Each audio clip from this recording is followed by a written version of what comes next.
is no discussion about the fact that we are capable of making decisions. We do, all the time. That's really not under discussion.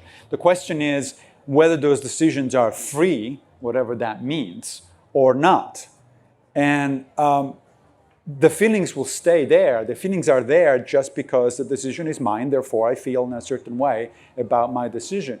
But then, do I really need to go on the extra step and say, yeah, but is this free in a metaphysical sense or not? I mean, people have debated this issue in the Western tradition at least for 2,400 years. And it seems like there's only 2 or 3 possibilities out there. And it seems like the most common one, at least among philosophers nowadays, is something called compatibilism, which is the notion that you can have your cake and eat it too, in a sense.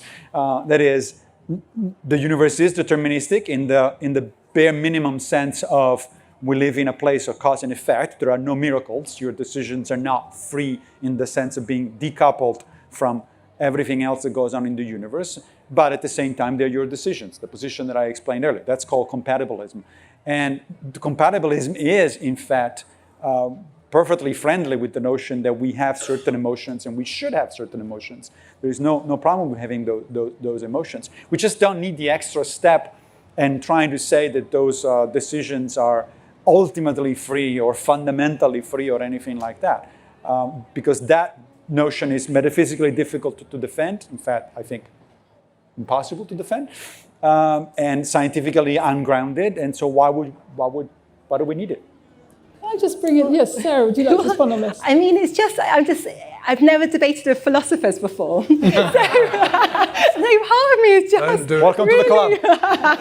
How are you finding it? Well, really, very different. So, I mean, they're talking about metaphysics, and you know what? I study the brain and I look at consequential behavior, and of course we have control of our actions. What do you think is happening in their Absolutely. brains, philosophers? I What's agree. happening? I think they're on a sort of meta level of language, which sort of is very abstract. No, it's hard stuff. And- It's as hard as anything.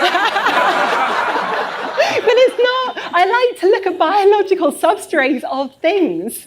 And I just don't think it's that complicated. Yes, we have moral responsibility. Yes, we have free will. We exercise control using our prefrontal cortex. Some of us may have stronger urges due to gene-environmental interactions, but unless you're completely impaired and in levels of sort of psychosis or other things, I just don't see the debate here in this sort of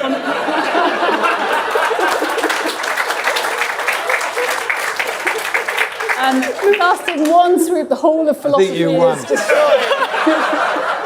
And we can all go. But wait a minute. Would one of our Wait a minute. philosophers like to respond to this devastating argument? So when you say that... So you're determined to say that. So Yes, you've been... Right, of course. Of course. But so when you say, I'm genuinely curious, as a neuroscientist, right?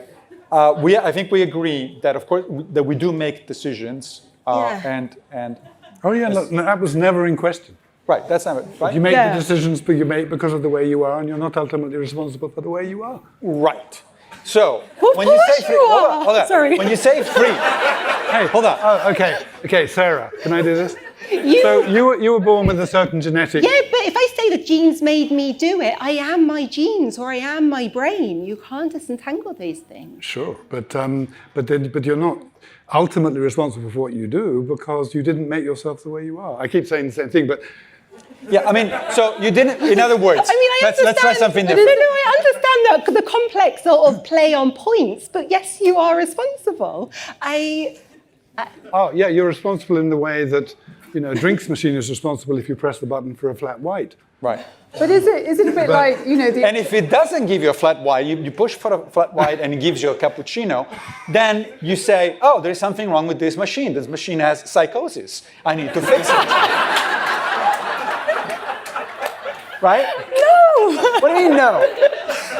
So, okay, let me go back to the second, to the question, fundamental question. When you say, excuse me, when you say that we have free will, Yes. free from what? I mean, where's the freedom there? I exercise control over my brain. Control is not in who's you? question. You have control. And But you are a thing made not ultimately by you. So But wait a minute, who exercises control over your brain? but you are responsible for your actions because you control your actions with your neural substrates. Your neural substrates might be a complex mixture of epigenetics and other things. Sure. But you are ultimately responsible for your actions because you could choose otherwise. Did you choose your brain? You are your brain, Right, but you didn't choose it. but you are It's your not like brain. you went to Brain Store and selected. No, but you don't need to separate these things because you're intrinsically your physiology. Sure. Then any action that results from that, you are responsible for. For more debates, talks and interviews, subscribe today to the Institute of Art and Ideas at IAI TV.